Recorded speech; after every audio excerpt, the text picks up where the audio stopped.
Buenas tardes. Vamos a empezar con un tema que es muy interesante, principalmente porque es la unidad 2 y son los autores del derecho internacional público. Nosotros hemos dividido los tres autores en precursores, en creadores y en clásicos. Son precursores aquellos que dieron ideas acerca del derecho internacional público, pero que no pueden considerarse ni creadores ni clásicos. No crearon el derecho internacional público, principalmente porque para ellos no había estados y por lo tanto si no hay estados no hay derecho internacional. Los creadores son aquellos que son los que sí hicieron el derecho internacional público, lo crearon, son los padres del derecho internacional público y son autores muy importantes, aunque vamos a decir que prácticamente en todos estos inicios de los autores de derecho internacional público estamos hablando necesariamente de personas que son clérigas o son monjes, porque desgraciadamente en la Edad Media donde se crea el derecho internacional público, son los únicos que tienen derecho a la educación. Y por último, tenemos a los clásicos, autores que de alguna u otra forma lo que hicieron fue aportar ideas que hoy todavía son sustento de nuestra materia, sustento de nuestro derecho internacional público. Vamos a pasar con la siguiente diapositiva y vamos a encontrar que entre los precursores tenemos a San Agustín de Hipona, tenemos a San Isidoro de Sevilla, a Santo Tomás de Aquino, los tres monjes en la Edad Media, Bartolo de Sasso Ferrato, que ya fue el primer autor clerical, bueno, no clérigo, sino que es el primer autor de derecho, Bartolo Sasso Ferrato, que ustedes lo conocen como un glosador, más bien un posglosador. Nicolás Maquiavelo, que ustedes saben que tampoco fue padre, no fue cura, no pertenecía al clero, era un genio en el manejo diplomático y después se dedicó a aportar ideas a la ciencia política. Y por último, Chambodán, que tampoco es clérigo, fue un autor que creó conceptos relacionados con la política. Bajo este concepto, vamos con San Agustín de Hipona. San Agustín de Hipona es el primer autor que empieza a ver la necesidad de diferenciar en las guerras y hablar sobre el derecho de guerra.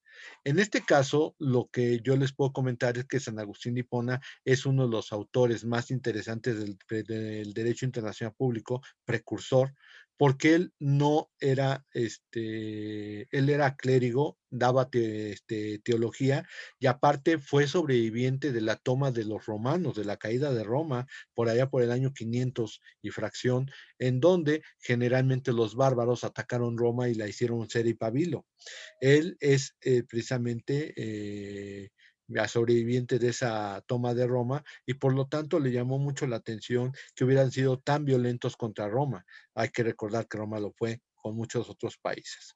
Él escribe una obra llamada Civitas Dei, la ciudad de Dios, en donde él propone que para poder llegar a la ciudad de Dios, a ese paraíso que nos tiene esperando cuando terminemos nuestra vida útil en la tierra, tenemos que vivir en la ciudad de los hombres. Y la ciudad de los hombres y la ciudad del diablo, por decir algo, el infierno, pues son prácticamente lo mismo. Ustedes seguramente habrán escuchado este valle de lágrimas, pues sí, porque vienes aquí a sufrir, a llorar, a perder, que te duelan las cosas para poder llegar, si te portas bien, a la ciudad de Dios. Amén de otras cuestiones políticas que manejó en su obra San Agustín de Hipona, uno de los puntos más interesantes es que él dedicó tiempo al derecho de guerra.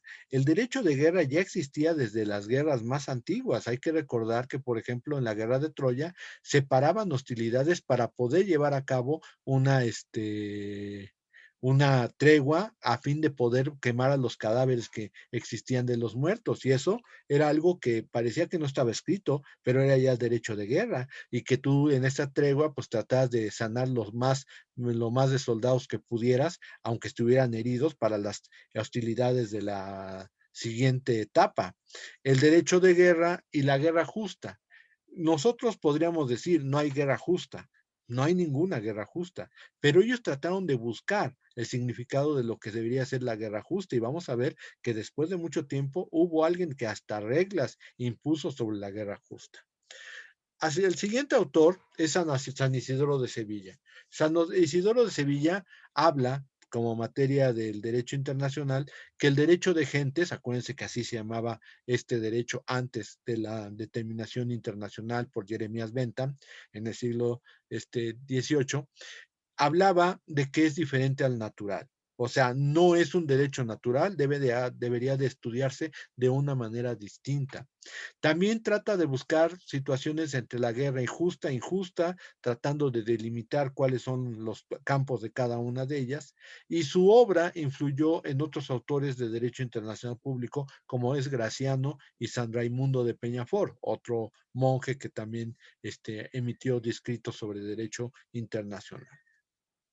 Asimismo, tenemos a nuestro gran, el que cierra generalmente todas las discusiones acerca de la teología medieval, Santo Tomás de Aquino, cuya obra más importante es la Suma Teológica, o sea, la Suprema Teología.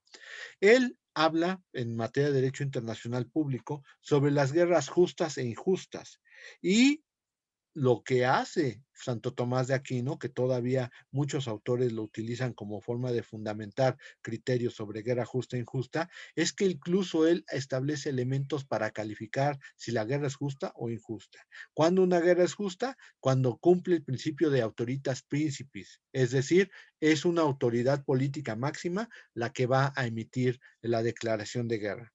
El principio de justa causa, es decir, no iniciaste tú las hostilidades, sino lo que sucedió fue que tú recibiste la afrenta y lo que vas a hacer es defender tu territorio del otro estado. Dicho de otra manera, lo que hoy entendemos como legítima defensa. Y principio de recta intentio, o sea, principio de la correcta intención.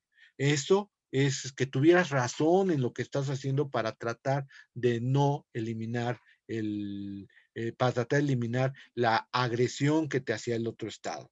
Obvio, no podemos hablar netamente de que estos tres principios hayan sido tan seguidos por todos los países. Todos los países en guerra hicieron lo ser y pabilo de estos principios y realmente lo que sucedió fue que la guerra justa sigue siendo un tema que podríamos hablar y hablar y hablar y no podríamos explicarlo en realidad.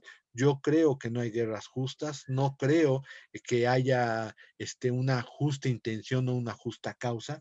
Realmente la situación de la guerra es un acontecimiento político en donde lo que tratas de hacer, pues generalmente es o buscar con intenciones extrañas o ajenas al conflicto algo.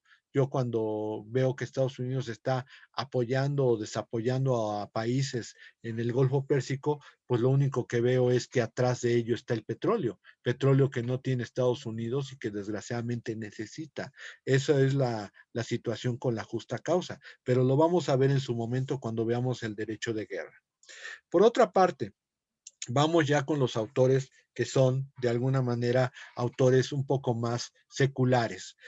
Tenemos a Bartolo de Sasso Ferrato. Si a ustedes no les suena, pues es un glosador. Si vieron historia del derecho, los posglosadores lo que hicieron fue que allá por el año 1200 encontraron en una vieja biblioteca un monje llamado Irnerio encuentra un código, el código de Justiniano, pero en latín todavía, un latín que ya había muerto desde hace mucho tiempo.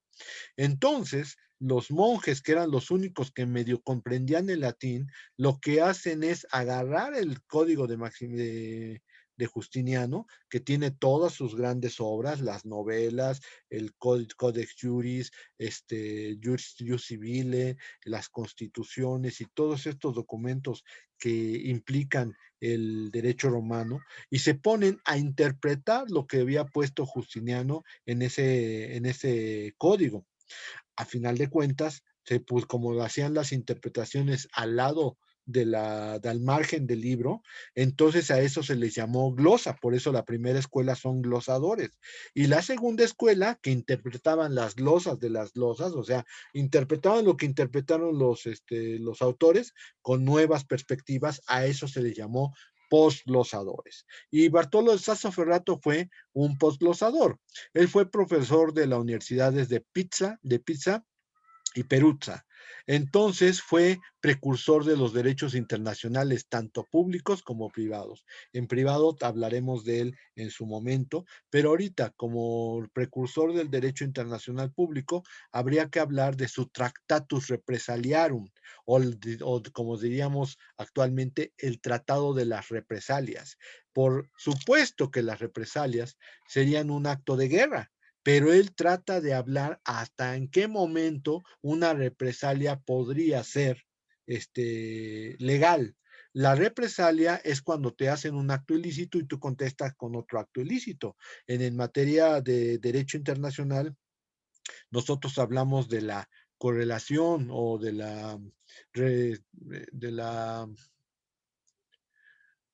¿cómo llamarle? De la correspondencia. En este sentido, si tú me atacas con una bomba, yo te ataco con una bomba. Si tú me mandas un ataque armado, yo te mando un ataque armado. Si me mandas un bombardeo, yo te mando un bombardeo. Tiene que haber un equilibrio en las represalias, como diríamos, ojo por ojo y diente por diente. Bueno, esta situación actualmente tiene un manejo muchísimo más complejo, principalmente en el ámbito de la guerra. Y el primer tratado sobre represalias lo escribió Bartolo de Sassoferrato. Aquí también él es autor de una teoría que es la coexistencia de soberanías, que también existe en el medio internacional. Durante muchísimo tiempo, Andorra era un principado protegido hasta que obtuvo la independencia, protegido 6 meses por Francia y 6 meses por España, aunque realmente no era España, sino era el obispo de Seo de Urgel, una ciudad catalana que se encontraba al sur de la península ibérica, de España, y esos dos países protegían a Andorra y ahí se podía hablar de una coexistencia de soberanía. También tenemos el caso de una isla llamada Tuvalu, que también era un condominio de soberanías, pertenecía 6 meses a un estado y 6 meses a otro. Y también tenemos precedentes dentro de la obra de San Bartolo sobre el derecho internacional humanitario. El derecho internacional humanitario es aquel que trata de regular las relaciones que hay en el derecho de guerra, pero eso lo vamos a ver en su momento en la unidad 13. ¿Ok? Por otra parte, vamos con el que sigue, que son los autores Nicolás Maquiavelo y Jean Baudin. Nicolás Maquiavelo es el padre de la ciencia política. Él fue diplomático durante muchísimo tiempo, encargado por Florencia de estar representado estábamos hablando de Nicolás Maquiavelo y que él era representante de Florencia incluso ante el papado, ante los estados pontificios.